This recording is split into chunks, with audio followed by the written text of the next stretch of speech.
Okay, picking up where we left off, we've got express 54 degrees in radians. So remember that the first thing we need to know is that pi radians is the same as 180 degrees.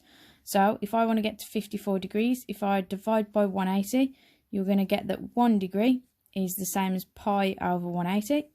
And then if we want to get from there to 54 degrees, you're just going to times by 54. But just remember to simplify that. And it does work out as 3 pi by 10. Right, if we look at the next question then. So you've got find the perimeter of the shape all the way around, giving your answer to 1 decimal place. There's a few things we need to know. We're going to need to know that side length there, and we're going to need to know that arc length there. So first of all, if we take a sector, now you do need to remember your formulas for sectors, and you've got a radius and an angle. The arc length, or L, is just equal to r theta. So for us, the side we're after is just equal to the radius, which is 7.5, times by the angle, which is 1.2, and you're literally going to type that into a calculator.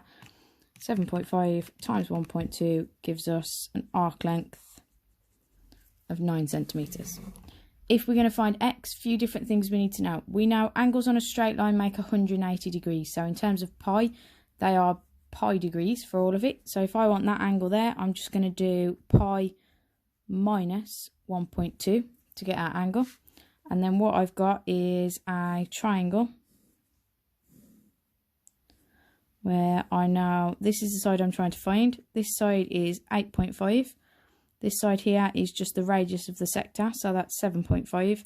And the angle is pi minus 1.2. We get an angle of 1.9415 and so on. Remember to try and use the answer button on your calculator rather than rounding.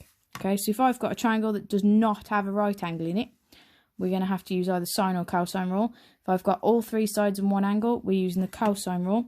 So that rule is that a squared is equal to b squared plus c squared minus 2bc cos a. So most important thing is angle is labelled as a.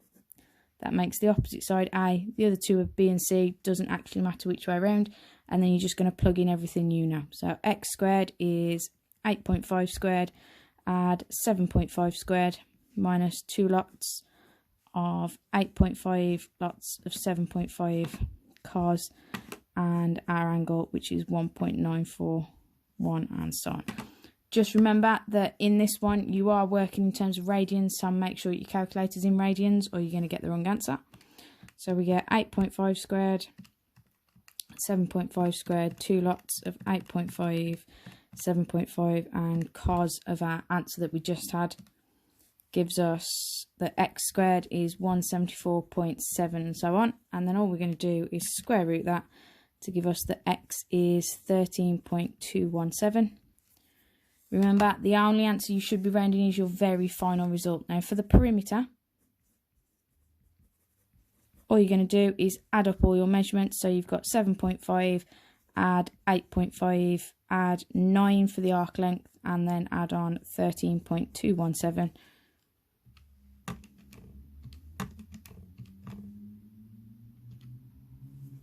You get an answer of 38.217, which, because we want 1 decimal place, it's 38.2 centimeters. So only round your very final answer. Okay, remember, just one quick one actually before we move on with that.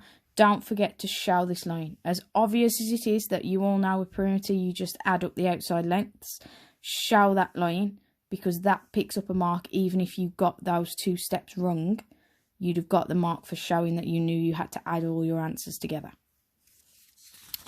Okay, if we look at question 5 then, we're going to express this as partial fractions. So remember, that just means we need all 3 to have the same brackets on the bottom. Now the mistake that keeps happening is that we end up with 4 brackets. This only has 3.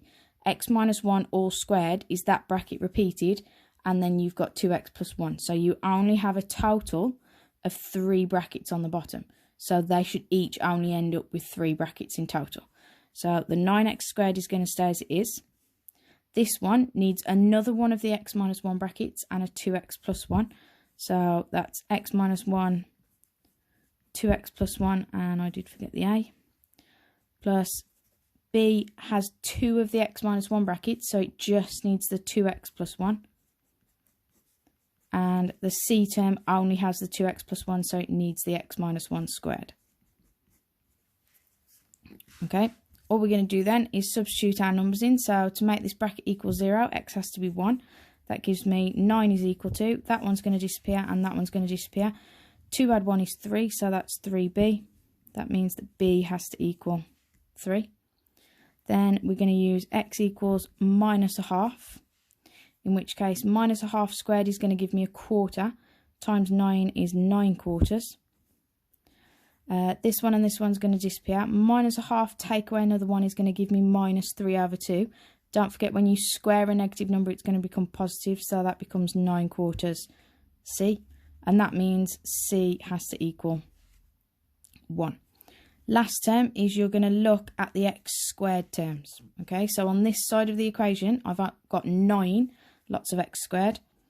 On this side, if I expanded these double brackets, I'd end up with 2x squared times by a, so that's 2a. Remember, you don't need the x squared terms, we're only looking at the numbers in front. This one's not going to give us any x squareds. And this one, if I expand that double bracket, it would just give me a single x squared times c, so plus c. Replace c with what we now know it's equal to, so 9 equals 2a, add 1.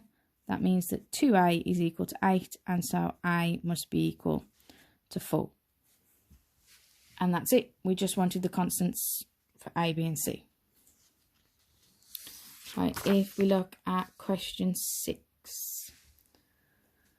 So, important few things. Y equals f of x is our graph. This is the graph that we're using. Okay. We've got our points P and our points Q. Sketch on separate diagrams the graph of y equals the modulus of f of x. So because the modulus is around the whole function, it means every value that ended up as your f of x here is going to become positive. So anytime you get a y result on here that was negative, we need to flip it back up. So you're going to get a graph that looks very similar to what you've got there. But the little triangle bit here that goes underneath is now going to get reflected back up to go positive, and the rest is going to carry on. Which means point P is not going to change in any way. Point Q, all that's going to change, X is not going to change because we've not moved it right or left, but we have reflected it up, so point Q is now 6, positive 1. Right, if we look at the next one, we're going to take this a little bit at a time. Just remember, if you draw separate graphs for each little stage, that's absolutely fine, but make sure you draw a final answer and mark it nice and clear as your final answer. So the minus x part, first of all, is going to flip it in the y-axis, because you're going to get the opposite results. Any positive term goes negative before you put it in, so you get the negative results on this side, and then any negative ones, once you put a minus in front, becomes positive. Your positive results end up over here. So you end up with the graph that looks like that. Okay, the 2 is going to stretch it upwards, so it basically means any of your y values are going to get doubled. So at this point, I'm now at minus 2. So I'm minus 6, minus 2 at the minute, and this point here is now doubled, so it's 0, 22. And then the plus 3 is going to move the whole function up by 3. So you're going to end up with this point that's currently at minus 2 is now going to sit above the axes. So you're going to get a graph that looks like this. It's been moved up another 3, so that's 0, 25. And this point is at minus 6, positive 1.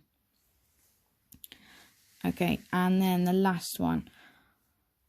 We've got this function here has to give us the graph we've got at the top of the page.